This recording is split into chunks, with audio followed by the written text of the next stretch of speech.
तब भी तुम क्लास में आ जाती हो, ये हम लोगों के लिए इंस्पिरेशन है। तुम नहीं भी लोगी क्लास तब भी तुमसे उतना ही स्नेह और प्यार रहेगा। लोगी तो और अच्छा रहेगा, क्योंकि आगे और आपको तैयारी करना है, क्योंकि मैंने आपको पहले ही बोला है कि हम लोगों को यहीं तक नहीं रुकना है, हम लोगों को उस चीज को अचीव करना है जो हम आपने हमसे प्रॉमिस किया है। तो उस चीज के लिए मेहनत लगातार करते रहना, बाकी परेशान नहीं होना है। आप क्लास ले लेती हो अच्छी बात है, नहीं भी लोगी तब भी कोई शिकायत नहीं। मैं तो केवल उसी को डांटूंगा जिसका नहीं हुआ है। जब तक उसका नहीं हो जाएगा तब तक उसको डांटते रहेंगे। तो बस्तर दशहरा के बारे में जब हम बात करते हैं, तो जो बस्तर दशहरा का 10 दिवसीय जो आपके उत्सव है, वो भारत के कौन से राज्य से संबंधित है, कौन से स्टेट से संबंधित है, तो सीधे तौर पर छत्तीसगढ़। इसके बारे में आप सब लोगों को ध्यान रखें। जो भी आप में से कभी भी किसी भी व्यक्ति को क्लास में जो मैं पढ़ाता हूं उसके अलावा कुछ भी आपको पूछना है अपनी तैयारी या किसी भी चीज से रिलेटेड, तो ये मेरी इंस्टाग्राम की आईडी है प्रबल PRABAL 5907। ये मेरा पर्सनल ऑफिशियल मेरी आईडी है, जिसको कभी कभी मैं इस्तेमाल करता हूं। तो उस पर रिप्लाई अगर मैं जाऊंगा तो या तो मैक्सिमम मैं ही रिप्लाई देने की कोशिश करता हूं, नहीं तो मैं बोल देता हूं कि अगर इस आईडी पे किसी का मैसेज आए तो उसको रिप्लाई दे देना है। तो ये प्रबल 5907 ये मेरा ऑफिशियल आईडी है, इसके ऊपर आप मैसेज कर दीजिएगा, जो भी आपको पूछना है हम बता देंगे भाई। ठीक है भाई, तो इसके लिए तो आपको जो भी पूछना है तो यहाँ पे आप मैसेज करके हमसे पूछ लीजिएगा। ठीक है भाई, बहुत बहुत बढ़िया। अब यहाँ पे बस्तर दशहरा के 10 दिवस क्लास में जब भी आएगी तो सीधे सवाल का जवाब देना शुरू और उसको सीखना शुरू कर देना है। चलिए इसका आंसर बताइए, तो आंसर क्या हो जाएगा? छत्तीसगढ़। असम में जब हम बिहू फेस्टिवल के बारे में जब हम बात करते हैं तो कितनी बार आपके मनाया जाता है? जब असम के बारे में बात करें तो असम में जो बिहू फेस्टिवल आपके होता है, बिहू फेस्टिवल के बारे में होता है भी, इसके बारे में आप सब लोगों को ध्यान रखने की जरूरत है। आप टेलीग्राम पे मैसेज कर देना, प्रबल मंथन का जो टेलीग्राम है PRABALMANTHAN, इस वाले टेलीग्राम पे मैसेज कर दीजिएगा। असम में बिहू उत्सव के बारे में बात करें तो साल में कितनी बार आपके मनाया जाता है? साल में कितनी बार मनाया जाता है? तो जब हम बिहू फेस्टिवल के बारे में बात करते हैं तो कितनी बार मनाया जाता है? भी तो 3 बार मनाया जाता है। एक को क्या बोलते हैं? भी तो पहले को बोलते हैं रंगोली या बोहाग बिहू। क्या बोला जाता है? रंगोली या बोहाग बिहू कहा जाता है। दूसरे नंबर पे आपके कौन सा हो जाता है? कोगाली या काटी बिहू। और तीसरे नंबर पे आपके कौन सा आ जाता है? तो तीसरे नंबर पे हो जाता है भोगाली या माटा बिहू। तो 3 तरीके के आपके बिहू होता है। तो जब बिहू उत्सव के बारे में बात करें तो साल में कितनी बार मनाया जाता है? तो साल में आपको 3 बार मनाया जाता है, इसको लेकर के ध्यान रखना। साल में 3 बार मनाया जाता है। एक को क्या बोलते हैं? रंगोली या बोहाग बिहू। दूसरे को क्या बोलते हैं? भोगली या माटा बिहू। और तीसरे को क्या बोलते हैं? कोगाली या काटी बिहू। इसके नाम से आप सब लोगों को ध्यान रखने की आवश्यकता है अभी। तो इसको लेकर के, हाँ रिपीट क्वेश्चन है तो इसको अच्छे से देखिएगा। तो आंसर क्या कितना हो जाएगा? रिपीटेड जब क्वेश्चन हो तो उसका जवाब सही देना है। बोले कि असम के कौन से शहर में हर वर्ष चाय महोत्सव आपके मनाया जाता है? असम के कौन से शहर में प्रत्येक साल चाय महोत्सव आपको मनाया जाता है? अभी इसके लिए जय भीम, स्वागत है आपका। तो असम के कौन से शहर में हर साल चाय महोत्सव आपके मनाया जाता है? तो कौन से आपके शहर में चाय महोत्सव प्रत्येक साल आपको मनाया जाता है? अगर आपसे सवाल पूछेगा तो इसका आंसर क्या हो जाएगा भाई? क्या गुवाहाटी में मनाया जाता है, सिलचर में मनाया जाता है, डिब्रूगढ़ में मनाया जाता है, जोरहाट में? आप लोगों को पता है कि पहले से जो असम की जो राजधानी है इसके बारे में आप सब लोगों को ध्यान रखने की जरूरत है भाई। जी जी, मेरा ही है टेलीग्राम वाला। तो इसको लेकर के आपको डिस्कस करना है। तो आपको समझना है कि जब हम इसकी कैपिटल को लेकर के जब हम बात करते हैं, कैपिटल को लेकर के जब हम बात करते हैं, जब इसकी राजधानी को लेकर के जब हम बात करते हैं, तो याद रखिएगा कि जो इसकी पहली राजधानी आपको दिखाई देती है वो पहली राजधानी कौन सी दिखाई देती है भाई? तो दिसपुर। और इसकी दूसरी राजधानी के तौर पे क्या प्रस्तावित है? तो डिब्रूगढ़। गुवाहाटी जो है इसका बहुत ही प्रसिद्ध आपका एक शहर है। और उसी गुवाहाटी में आप लोगों को ये भी पता है कि प्रधानमंत्री मोदी जी के द्वारा एक टर्मिनल की भी आपके क्या करके उद्घाटन किया गया। सिलचर के बारे में बात करिए भी इंपॉर्टेंट है, लेकिन जब हर वर्ष चाय महोत्सव के बारे में बात करते हैं तो कौन सा आपके हो जाता है? तो जोरहाट हो जाता है। बोले कि हेमिस के बारे में बात करें तो हेमिस महोत्सव पर कौन से धर्म का प्रभाव दिखाई देता है? तो ये जो हेमिस महोत्सव है वो मनाया किस लिए जाता है? तो इसके लिए आपको लद्दाख जाना पड़ेगा। किस लिए मनाया जाता है? तो जो तिब्बती बौद्ध धर्म है, जो तिब्बती आपके बौद्ध धर्म है, उस तिब्बती बौद्ध धर्म के संस्थापक थे, उनका नाम था पद्मसंभव। तो जो तिब्बती बौद्ध धर्म के जो संस्थापक थे उनका नाम था पद्मसंभव। और उन्हीं के मेमोरी में, उन्हीं की याद में, उन्हीं की स्मृति में ये हेमिस फेस्टिवल आपके मनाया जाता है। तो हेमिस फेस्टिवल को लेकर के जब हम बात करें तो किससे संबंधित हो जाएगा भाई? तो बुद्धिस्ट रिलीजन से हो जाएगा, तो बौद्ध धर्म से हो जाएगा। निम्नलिखित में से कौन सा त्योहार टाई ऑफ प्रोटेक्शन शब्द से आपको जुड़ा हुआ है? टाई ऑफ प्रोटेक्शन, प्रोटेक्शन का मतलब क्या होता है? रक्षा। रक्षा के बंधन शब्द से आपके जुड़ा हुआ है। रक्षा के बंधन शब्द से आपके जुड़ा हुआ है। अगर हम इसको लेकर के बात करें तो निम्नलिखित में से कौन सा फेस्टिवल किससे भाई? Tie of protection, tie of protection word से आपके जुड़ा हुआ है। तो टाई ऑफ प्रोटेक्शन को लेकर के जब हम बात करते हैं, टाई ऑफ प्रोटेक्शन के बारे में जब हम बात करते हैं, आप इंस्टाग्राम डाउनलोड कर लीजिए, वहां पे कर दीजिएगा। तो टाई ऑफ प्रोटेक्शन को लेकर के जब हम बात करते हैं तो टाई ऑफ प्रोटेक्शन को लेकर के बात करें तो सीधे तौर पे क्या हो जाएगा भाई? आपके ये कौन से फेस्टिवल से आपके जुड़ा हुआ है? रक्षाबंधन। कल की जब मैं क्लास आप लोगों को लूंगा तो उसमें कल के क्लास में अपने टेलीग्राम चैनल का लिंक सबसे ऊपर में पिन कर दूंगा, डायरेक्टली आप लोगों से ज्वाइन कर लीजिएगा। बिल्कुल भी परेशान होने की आवश्यकता नहीं है, ठीक है ना? Don't worry. तो कौन सा फेस्टिवल जब हम टाई ऑफ प्रोटेक्शन को लेकर के बात करते हैं तो टाई ऑफ प्रोटेक्शन शब्द से जुड़ा हुआ है, तो कौन सा भी? रक्षाबंधन। करवा चौथ तो आप लोग खूब अच्छे से जानते होंगे, लेकिन अभी नहीं जानना चाहिए, बाद में जानो तो ठीक रहेगा। जब बैसाखी के बारे में बात करते हैं, बैसाखी के बारे में हम बात करते हैं तो बैसाखी के बारे में भी आप सब लोग जानते हैं कि प्रत्येक साल अप्रैल के महीने में ये मनाया जाता है। और इसी बैसाखी के दिन 13 अप्रैल को 1919 में क्या हुआ था भाई? जो जालियांवाला बाग हत्याकांड हुआ था। और छठ पूजा के बारे में तो बात कहीं करें, महिमा इसकी अपार है। इस पूजा के साथ मेरा एक विशेष लगाव है भाई, बचपन से लेकर के आज तक। मैं कोशिश करता हूँ कि दुनिया में मैं कहीं पे भी रहूं, लेकिन छठ पूजा में मैं अपनी माँ के पास जाऊं, अपने गांव में जाऊं, अपने उस घाट पे जाऊं जिसको बचपन से हम लोगों ने देखा है, वहां पे सेलिब्रेट करने का हम लोग काम करें। तो छठ पूजा विश्व का एक ऐसा त्योहार है जिसमें डूबते हुए और उगते हुए दोनों तरीके के सूर्य की क्या करी जाती है? आराधना करी जाती है। सूर्य और व्यक्तिगत आप बना लीजिएगा, तो जब आप किसी समस्या में फंसोगे ना, तो व्यक्तिगत तौर पे उस समस्या का समाधान करना पड़ेगा। तो बहुत बार आदमी होता है कि उस समस्या का समाधान नहीं करता है और नहीं कर पाता है, बल्कि और ज्यादा उसमें फंसता हुआ चला जाता है। फिर उसके पास दूसरा कोई विकल्प नहीं होता है कुछ गलत रास्ता चुनने का। लेकिन एक चीज मैं आपको कहना चाहता हूँ कि आप सब लोग और सबको इस सेशन के माध्यम से, जो लोग भी जीवन में आज इस क्लास को देखेगा या 7 साल बाद देखेगा या 6000 साल बाद देखेगा, सबके लिए मैं ये कहना चाहता हूँ कि जब आप जीवन में किसी भी प्रकार की परेशानी में अगर आप हो और आपके मन में अलग तरीके के ख्याल आ रहे हैं, तो आपको अपने आप को समय देते हुए थोड़ा इंडिविजुअल ना होकर के, बिल्कुल इंडिविजुअल ना होकर के, जल्दी से वर्दी इस बार मिल ही जाएगा तुमको, फिर चलना ले चलेंगे तुमको, ठीक है ना भाई।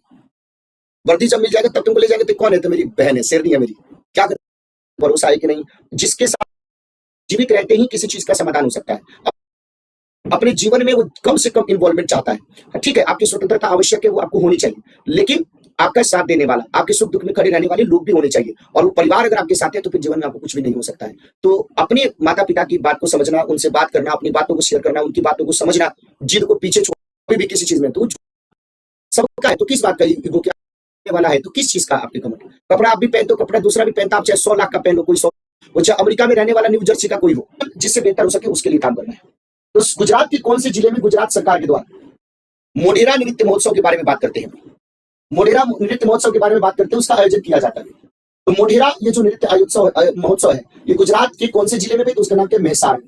उसका नाम क्या भी, तो मेहसाणा। तो इसको लेकर के आप सब लोगों को समझना है। तो गुजरात के कौन से जिले में, हाँ, सुपर्णेखा, क्या नाम था भाई, सुपर्णेखा, क्या नाम था उसका, हाँ जो भी होगा, मतलब समझ गया ना मैं क्या कहना चाहता हूँ। तो वैसा मत करना तुम लोग। मेहसाणा आंसर क्या हो जाएगा, मेहसाणा। पुष्कर मेला किस राज्य का लोकप्रिय सांस्कृतिक उत्सव।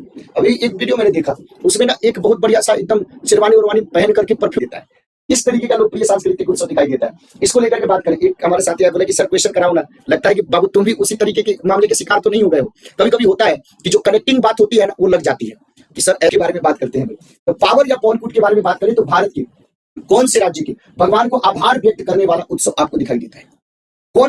कौन से राज्य के भगवान को आभार व्यक्त करने वाला उत्सव आपको दिखाई देता है। इसको लेकर के डिस्कस करना है। तो ये कौन सा हो जाएगा, तो सीधे तौर पे कौन से आपकी उसमें हो जाएगा भी, तो इसका आंसर सीधे तौर पे क्या हो जाएगा, मिजोरम। तो याद रखिएगा कि जब भी हम चापचार कूट के बारे में जब हम बात करते हैं भाई, हाँ, जब चापचार कूट के बारे में बात, तुम लोग ऐसे शिकार मत होइएगा किसी आपके फर्जीपना का। आजकल ऐसे ही चल रहा है, वो ऑनलाइन वो फोन करता है, हेलो मैं सीबीआई से बोल रहा हूँ, और वीडियो कॉल करके दिखाता है, देखो तुम्हारा बेटा ये जेल में है, 10 लाख भेजो। अब 10 लाख भेज देता है, जब तक बेटा तेरा। भारत की कौन से राज्य के भगवान को आभार व्यक्त करने वाला उत्सव दिखाई देता है। तो इसके लिए आपको कहां पे जाना पड़ेगा, मिजोरम। अब देखिए मिजोरम में चापचार कूट के बारे में बात करें, पावर कूट की बात करें, पॉल कूट की बात करते हैं भाई, तो ये भगवान को आभार व्यक्त करने के लिए, थैंक यू बोलने के लिए, ये एक तरीके का आपको थैंक्स गिविंग उत्सव आपको दिखाई देता है।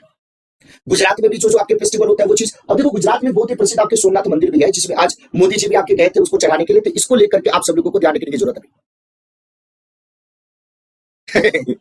तो आंसर क्या हो जाएगा, तो आंसर हो जाएगा मिजोरम। प्रत्येक 12 वर्ष के बाद मनाया जाने वाला जो महामस्ताभिषेक है भाई, महामस्ताभिषेक 21 प्रकार का त्योहार है। देखिए आप सब लोगों को ये पता है कि कर्नाटक में जब हम बात करते हैं भाई, तो कर्नाटक में कौन सा दिखाई देता है, श्रवण बेलगोला।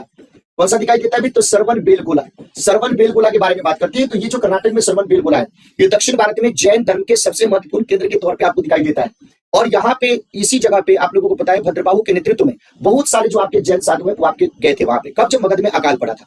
और जो मौर्य वंश का संस्थापक है चंद्रगुप्त मौर्य, यहीं पे उसने उपवास के माध्यम से, जिसको जैन रिलीजन में संथारा कहा जाता है, उसके माध्यम से उसने अपने प्राण को त्याग देने का काम किया। और इसी श्रवण बेलगोला में चामुंड राय आपके मंत्री थे, उनके द्वारा क्या किया गया, तो उनके द्वारा वहां पे बाहुबली गोमतेश्वर की मूर्ति आपको बनाई गई। बाहुबली गोमतेश्वर की मूर्ति आपको बनाई गई। और बाहुबली गोमतेश्वर की जो मूर्ति है ना, वो खड़े आपके मुद्रा में है, और उसके ऊपर प्रत्येक 12 साल के बाद महामस्ताभिषेक, ये जो आपके फेस्टिवल है, उससे आपको किया जाता है। तो कौन से रिलीजन से संबंधित है भाई, जैन रिलीजन से भाई। सिख बंदी छोड़ दिवस, ये सिख बंदी, जो सिख लोग हैं वो एक दिवस मनाते हैं, बंदी छोड़ दिवस मनाते हैं, जो किस हिंदू त्योहार के साथ मेल खाता है, जो किस हिंदू फेस्टिवल के साथ आपके मेल खाता है। तो याद रखिएगा कि सिख के जो छठे गुरु थे, उनका नाम था गुरु हरगोविंद जी। गुरु हरगोविंद जी ने अपने और अपने 50 से ज्यादा साथियों को मुगलों की कैद से अपने आप को मुक्त कराया था। तो उसी आपके संदर्भ में, उसी स्मृति में, उसी घटना के कॉन्टेक्स्ट में ये प्रत्येक साल दिवाली के दिन ये सिख जो है बंदी छोड़ दिवस आपके मनाते हैं। तो बंदी का मतलब जो प्रिजनर्स होता है, जो कैदी होता है, उन्होंने अपने आप से मुक्त करने का काम किया था, और उस संदर्भ में दिवाली के दिन ये मनाया जाता है। निम्नलिखित में से कौन से फेस्टिवल की जो उत्पत्ति है वो तिब्बती न्यू ईयर से हुई है, और लद्दाख में यह हर साल फसल कटाई के मौसम के अंत में मनाया जाता है। लद्दाख में ये हर साल फसल कटाई के मौसम के अंत में मनाया जाता है। देखिए बहुत सारे जो फेस्टिवल्स हैं उसका जो रूट है वो एग्रीकल्चर से आपके रिलेटेड है। वो किससे रिलेटेड है? एग्रीकल्चर से रिलेटेड है। तो निम्नलिखित में से कौन से त्योहार की उत्पत्ति तिब्बती न्यू ईयर से हुई है? और लद्दाख में जो हर साल फसल कटाई के मौसम के अंत में मनाया जाता है, तो इसके लिए तिब्बत की जब हम बात करेंगे तो सीधे तौर पे कौन सा फेस्टिवल आ जाएगा? लोसार फेस्टिवल आपकी हो जाएगा। इसका हो जाएगा लोसार त्योहार। निम्नलिखित में से कौन से राज्य में प्रत्येक वर्ष 26 जनवरी से शुरू होने वाले 5 दिवसीय उत्सव, उसको क्या बोलते हैं? लोक रंग कहा जाता है। उसको क्या बोला जाता है? लोक रंग कहते हैं। तो ये जो 5 दिनों तक चलने वाला ये जो फेस्टिवल है, ये 5 दिनों तक चलने वाला ये जो आपके फेस्टिवल है, 5 दिनों तक ये चलने वाला जो फेस्टिवल है जिसको बोलते हैं लोक रंग, उस लोक रंग का आयोजन आपको किया जाता है। तो ये लोक रंग का आयोजन कहाँ पे? मध्य प्रदेश में। और याद होगा कि मध्य प्रदेश में अभी आपके ग्लोबल लेवल पे जो इन्वेस्टर समिट है उसका भी आयोजन किया गया, और उसमें इन्वेस्टमेंट तो छोड़ो, लोगों ने अपने अपने प्लेट पे इन्वेस्टमेंट करना शुरू कर दिया। प्लेट में इन्वेस्टमेंट पूरी के रूप में, पुलाव के रूप में, पनीर के रूप में, सैलेड के रूप में, और उस इन्वेस्टमेंट के लिए आपस में लोगों ने लड़ाई झगड़ा करना शुरू कर दिया। बोले कि ये पुलाव मेरा है, वो पूरी तुम्हारा है, नहीं वो भी मेरा है, और खाने के लिए लोगों ने वहां पे मारा पीटी कर लिया भाई। तो लेकिन जब भी हम बात करें तो प्रत्येक साल 26 जनवरी से 5 दिनों तक चलने वाला ये जो फेस्टिवल है उसको लोक रंग के नाम से जाना जाता है। और जब हम इस लोक रंग के बारे में बात करते हैं तो इसका आयोजन कहाँ पे होता है? तो इसका आयोजन आपके मध्य प्रदेश में होता है। इसका आयोजन कहाँ पे होता है? मध्य प्रदेश में। दीपावली को लेकर के बात करें तो दीपावली आपके हिंदू कैलेंडर के कौन से महीने में मनाई जाती है? दीपावली के बारे में बात करें तो दीपावली हिंदू कैलेंडर के कौन से महीने में? तो देखो, होली के बारे में मैंने आप लोगों को बता ही दिया है। अब बात है दिवाली के बारे में, तो और उसके बाद बहुत सारे जो फेस्टिवल हम लोगों ने कर लिया अभी, इसको कौन से महीने में मनाई जाती है? कार्तिक महीने में मनाई जाती है। 5 दिवसीय जो उत्सव है जिसको बोलते हैं गान नगाई, तो गान नगाई के बारे में बात करें तो मुख्य रूप से भारत के कौन से हिस्से में मनाया जाता है? तो गान नगाई को लेकर के फेस्टिवल आपको कहां पे जाना पड़ेगा? नॉर्थ ईस्ट में आपको जाना पड़ेगा। अब इस सवाल देखिए, अलग अलग तरीके के स्टेट्स हैं और उस स्टेट्स के सारे सांस्कृतिक आपके उत्सव हैं। तो जब हम इसको लेकर के डिस्कस करते हैं, इसको लेकर के जब हम बात करते हैं तो बिहार में क्या मनाया जाता है? तो छठ मनाया जाता है। अरुणाचल प्रदेश में क्या मनाया जाता है? तो तामलादू मनाया जाता है। असम के बारे में बात करते हैं तो क्या मनाया जाता है? बिहू मनाया जाता है। गोवा के बारे में बात करें तो फटोरपा जात्रा मनाया जाता है। तो इस तरीके से अगर हम इसके बारे में बात करें तो एक आंसर क्या हो जाएगा? तो 4 नंबर। अरुणाचल प्रदेश के बारे में बात करें तामिलनाडु 2 नंबर। फिर उसके बाद अगर हम असम के बारे में बात करते हैं तो बिहू 1 नंबर। फिर उसके बाद गोवा की बात करें तो फटोरपा जात्रा के बारे में बात करें तो 3 नंबर। तो 4 2 1 3 इसका करेक्ट आंसर हो जाएगा। 4 2 1 3 करेक्ट आंसर हो जाएगा। तो जब भी इस फेस्टिवल्स के बारे में आए तो कौन से फेस्टिवल्स का किससे कनेक्शन है आप बता दीजिएगा। असम में मकर संक्रांति के दिन निम्नलिखित में से कौन सा फेस्टिवल मनाया जाता है? तो असम में मकर संक्रांति के दिन जो फेस्टिवल मनाया जाता है उसको क्या बोलते हैं? माघ बिहू कहा जाता है। उसको क्या बोलते हैं? माघ बिहू। और रक्षाबंधन कब मनाया जाता है? श्रावण के महीने में मनाया जाता है। बहुत ही प्यारा फेस्टिवल है। और देखो, मेरी अपनी तो कोई बहन नहीं है, लेकिन मेरी अपनी बहुत सारी बहन अब हो गई है। तो रक्षाबंधन के अवसर पे हमें इस बात की गुगा नवमी के बारे में बात करते हैं, तो इसके लिए ये फेस्टिवल आपको कहाँ पे जाना पड़ेगा? तो हरियाणा में आपको जाना पड़ेगा। निम्नलिखित में से कौन से राज्य में सांड को काबू करने वाला, आजकल बहुत सारे, देखो, एक तो जानवर के रूप में सांड है और समाज में बहुत सारे सांड आजकल खुला घूम रहे हैं, तो उनको भी पकड़ पकड़ के बंद करने की आवश्यकता है। तो निम्नलिखित में से तो उनको बंद करने का मतलब क्या है? कि उनके दिमाग में जो नफरत है, उनके दिमाग में जो संकीर्णता है, उनके दिमाग में जो आपके स्टीरियोटाइप जो चीजें हैं, उसको उनके दिमाग से खत्म करना पड़ेगा, तब जाकर के चीजें आपकी होंगी। तो निम्नलिखित में से कौन से स्टेट में सांड को काबू करने वाला बहुत ही प्रसिद्ध जो आपके उत्सव है, जो आपके त्योहार है, उसको बोलते हैं जल्लीकट्टू, ये मनाया जाता है। तो जल्लीकट्टू को लेकर के बात करें तो इस त्योहार के दिन क्या किया जाता है? तो इस त्योहार के दिन क्या किया जाता है? तो इस त्योहार के दिन आपके जल्लीकट्टू के अवसर पे सांडों को, जो सांड होते हैं उसको खुला छोड़ दिया जाता है और उसको वश में करने का प्रयास होता है। और जल्लीकट्टू के लिए आपको तमिलनाडु में, पोंगल के लिए भी आपको तमिलनाडु में, ओणम के लिए आपको केरल में, करगम के लिए आपको कर्नाटक में, और अरुणाचल प्रदेश का तो हम लोगों ने बहुत सारा डिस्कस कर लिया। चैतुराल के बारे में बात करते हैं। किसके बारे में? चैतुराल। और दूसरा किसके बारे में? फुलाइच। तो चैतुराल और फुलाइच, इन दोनों को लेकर के बात करें, ये दोनों कौन से स्टेट के फेस्टिवल के तौर पे दिखाई देते हैं? तो चैतुराल और ये जो आपके फुलाइच है, ये दोनों के दोनों आपके हिमाचल प्रदेश के फेस्टिवल के तौर पे दिखाई देता है। सबरी नारायण, अब देखो सबरी माला, दो चीजें हैं, एक है आपका सबरी नारायण और दूसरा कौन सा? सबरी माला। तो जब सबरी माला के बारे में बात करता है तब तो केरल में चले जाते, लेकिन यहाँ पे सबरी नारायण मेला के बारे में बात किया है, तो किस राज्य में आयोजित किया जाता है?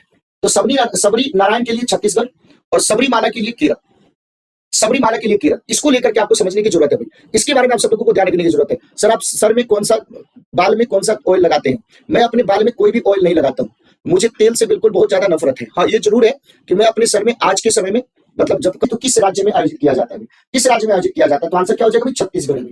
सिक्किम में लोसार के बारे में बात करते हैं, तो लोसार का जो फेस्टिवल होता है वो न्यू ईयर के रूप में आपको मनाया जाता है। यह कौन से चंद्र कैलेंडर के पहले महीने के पहले दिन आपको मनाया जाता है? तो इसको लेकर के ध्यान रखना है। तो ये तिब्बती जो आपके कैलेंडर है, उस तिब्बती कैलेंडर के बारे में जब हम बात करते हैं तो तिब्बती चंद्र कैलेंडर के पहले महीने के पहले दिन आपको मनाया जाता है। तो सिक्किम में जब लोसार को लेकर के बात करते हैं, लोसार को लेकर के बात करते हैं, लोसार का जो त्योहार होता है न्यू ईयर के रूप में मनाया जाता है और यह तिब्बती चंद्र कैलेंडर के पहले महीने के पहले दिन आपको मनाया जाता है। तो आंसर क्या हो जाएगा? तो आंसर आपके तिब्बती हो जाएगा। टूसू के बारे में बात करते हैं। टूसू, तो टूसू को लेकर के बात करें, झारखंड में सर्दियों में फसल कटाई के अवसर पर कौन से महीने के अंतिम दिन पर मनाया जाने वाला एक फेस्टिवल आपको दिखाई देता है, एक उत्सव आपको दिखाई देता है। तो टूसू के बारे में बात करें तो टूसू को लेकर के 3 इंफॉर्मेशन आपको पता चल गया कि टूसू जो है वो झारखंड का फेस्टिवल है, पहली बार।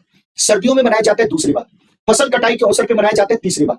और चौथी बात जो हमने आपको बताया कि कौन से महीने के अंतिम दिन पर मनाया जाता है, तो पौष महीने के अंतिम दिन पर मनाया जाता है। पौष महीने के अंतिम दिन पर आपके मनाया जाता है। गैस खेतों में बीज बोने वाला एक त्योहार है, और ये जो फेस्टिवल है वो एग्रीकल्चर से रिलेटेड है।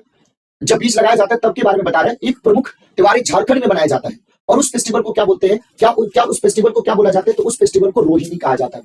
तो कौन सा है, तो एक नए तरीके का फेस्टिवल आप सब लोगों ने देखा, उस फेस्टिवल को हम सब लोग क्या बोलते हैं, तो रोहिणी बोलते हैं। तो रोहिणी को लेकर के जब हम बात करते हैं, तो रोहिणी खेतों में बीज बोने वाला ये एक फेस्टिवल है, और यह झारखंड में मनाया जाने वाला एक बहुत, झारखंड में एक और फेस्टिवल मनाया जाता है, उस फेस्टिवल को क्या बोलते करते हैं भाई, हॉर्नबिल के बारे में बात करते हैं। तो भारत के कौन से राज्य से संबंधित है, तो हॉर्नबिल के लिए कहा भाई, तो हॉर्नबिल जो है वो एक तरीके से इसको बोलते हैं फेस्टिवल ऑफ फेस्टिवल्स, त्योहारों का त्योहार कहते हैं।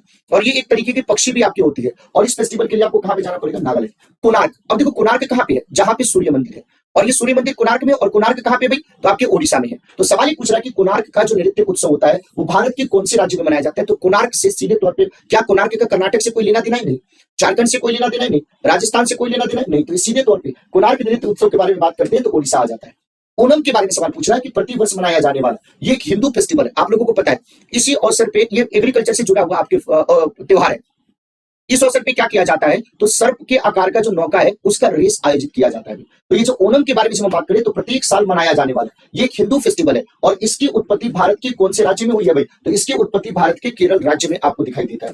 केरल राज्य में याओ सांग फेस्टिवल को लेकर के बात करते हैं। याओ सांग उत्सव भारत के कौन से राज्य में मनाया जाता है, तो जब हम याओ सांग उत्सव को लेकर के बात करते हैं, तो इसके लिए आपको जाना पड़ेगा मणिपुर में। जब लोसार के बारे में बात करें तो सिक्किम में, आपके तिब्बत में जाना पड़ेगा। लेकिन जब हम याओ सांग के बारे में बात करें तो मणिपुर में। जब चापचार कूट के बारे में बात करते हैं, जब चापचार कूट के बारे में बात करते हैं, तो उसके लिए आपको मिजोरम में आपको जाना पड़ेगा। अगला सवाल, भारतीय त्योहार जो दशहरा है। अब देखो, एक दशहरा मैंने आपको बताया बस्तर में छत्तीसगढ़ की, और दूसरा दशहरा आ गया कि उसका प्रसिद्ध उत्सव किस जगह पे आपको मनाया जाता है। तो प्रसिद्ध उत्सव के बारे में बात करें तो कौन सी जगह पे मनाया जाता है, तो इसके लिए आपको कहां पे जाना पड़ेगा, मैसूर, कर्नाटक में। तो पहले मैसूर हुआ करते थे, मैसूर का नाम चेंज करके क्या बनाएगा, कर्नाटक आपको बनाएगा। मेघालय का जो नोंग क्रेम है, नोंग क्रेम जो फेस्टिवल है मेघालय का, निम्नलिखित में से कौन सी जनजाति के द्वारा आपके मनाया जाता है। तो मेघालय में ये जो नोंग क्रेम आपके फेस्टिवल है, इसको किसके द्वारा बनाया जाता है, इसको किसके द्वारा, तो खासी जनजाति के द्वारा। क्योंकि मेघालय में गारो की बात करें, खासी के बारे में बात करें, और जयंतिया के बारे में बात करें, तो यही तो आपको दिखाई देता है। तो गारो जनजाति की बात करें, खासी जनजाति की बात करें, जयंतिया के बारे में बात करें, तो ये जो खासी जनजाति है उसके द्वारा मेघालय में नोंग क्रोम फेस्टिवल आपको मनाया जाता है। यह कार्यक्रम ईसा मसीह के पुनर्जन्म के उत्सव में मनाया जाता है, रीबर्थ के रूप में उनको मनाया जाता है। इस कार्यक्रम का नाम क्या है, तो ईसा मसीह के पुनर्जन्म के रूप में जिस फेस्टिवल को मनाया जाता है उसको क्या बोलते हैं, ईस्टर। उसको क्या बोला जाता है, ईस्टर बोलते हैं। अब देखो, आप लोगों ने देखा होगा, अपने मोहल्ले में देखा होगा, अपने गांव में देखा होगा, अपने कस्बे में देखा होगा, आपने अपने शहर में देखा होगा कि मानव का पिरामिड बनाया जाता है। बहुत सारे लोग आपके नीचे खड़े होते हैं, फिर उनके ऊपर कुछ लोग खड़े होते हैं, उनके ऊपर कुछ लोग खड़े होते हैं, उनके ऊपर कुछ खड़े होते हैं भाई, और उसके बाद जय कन्हैया लाल की, उसके बाद क्या बोलते हैं, कुछ इस तरीके की बातों को बोलते हैं। और उसके बाद ऊपर जो घड़ा टंगा होता है, जिसमें आपके मक्खन, जिसमें आपके दही और इस तरीके की चीजें आपकी होती हैं, मिठाई उठाई होता है, उसको क्या किया जाता है, लुई नगाइनी, ये जो त्योहार है इसका संबंध निम्नलिखित में से कौन से राज्य से आपको दिखाई देता है। लुई नगाइनी ये जो फेस्टिवल है, इसके लिए कहां पे जाना पड़ेगा, मणिपुर। और मणिपुर अभी क्यों चर्चा में, आप लोगों को पता है, मणिपुर के राज्यपाल है अजय कुमार भल्ला।